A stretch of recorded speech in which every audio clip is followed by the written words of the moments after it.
moom mën naa wax ni que Sénégal dëkk boo xam ne la bi mu gañewul woon sax ñëpp dañ ko doon xaar loolu laa doon expliquer sànq 2017 bi ñu doon dem bu leen fàttee ni que 2015 dañu éliminé woon premier tour 2012 ñu éliminé ñu premier tour pourtant bi ñu doon dem 2017 dañu ne Sénégal bokk na ci favori yi donc pour te dire bi ñu doon dem 2019 aussi ñëpp ne nañu Sénégal bokk na ci favori yi dëgg bu ñu gañewul woon nañ la nag favori surtout bu ñu gañee léegi gañe nañu c'est sûr et certain que ñëpp dinañu xaar mais comme ni ma ko waxee rek du loolu moo am importance je crois que lu am importance du lan la nit ñi di xalaat ci ñun mais surtout ñun lu ñu gëm ak lu ñu bëgg a def je pense que tey xale yi yëpp yoo xam ne ñu ngi ci liste bi ku nekk dafa ànd ak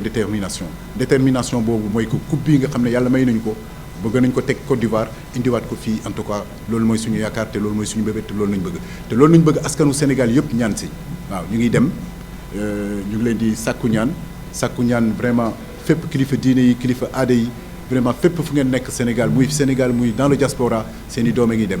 maa ngi ko wuti ndam li loo xam ne la lu am solo la maa ngi koy wax di ko répété waat maa ngi ko wuti ndam li si ay ñaan la maa ngi ko wuti ndam li tamit ci xol bi la